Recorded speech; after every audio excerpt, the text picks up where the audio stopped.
L'image de Dieu et des dieux reste en définitive peu claire et en elle-même contradictoire. Dans le parcours de la foi biblique, à l'inverse, on note que devient toujours plus clair et plus univoque ce que la prière fondamentale d'Israël, le schéma, reprend par ces paroles. Écoute Israël, le Seigneur notre Dieu est l'unique. Le Seigneur notre Dieu est un. Deutéronome 6.4. Shema Israël, Anoï Echad. Il existe un seul Dieu qui est le créateur du ciel et de la terre et qui est donc aussi le Dieu de tous les hommes. Deux éléments sont singuliers dans cette précision. Le fait que, en vérité, tous les autres dieux ne sont pas Dieu et que toute la réalité dans laquelle nous vivons remonte à Dieu, qu'elle est créée par lui.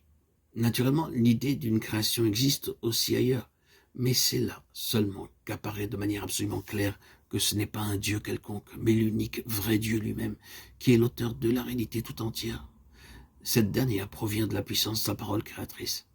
Ça signifie que sa créature lui est chère puisqu'elle a été voulue précisément par lui, qu'elle a été faite par lui. Ainsi apparaît alors le deuxième élément important.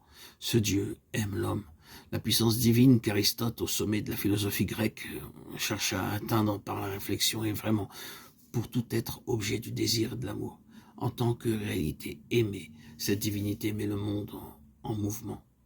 Mais elle-même n'a besoin de rien et n'aime pas. Elle est seulement aimée. Au contraire, le Dieu unique auquel Israël croit aime personnellement.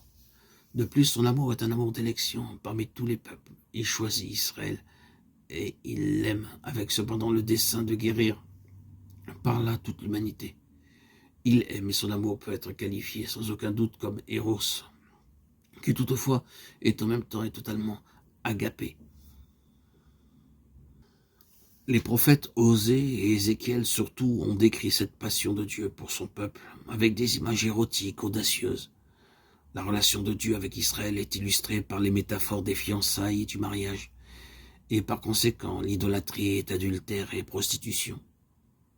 On vise concrètement par là, comme nous l'avons vu dans les précédents audios, les cultes de la fertilité avec leur abus, de l'éros. Mais en même temps, on décrit aussi la relation de fidélité entre Israël et son Dieu.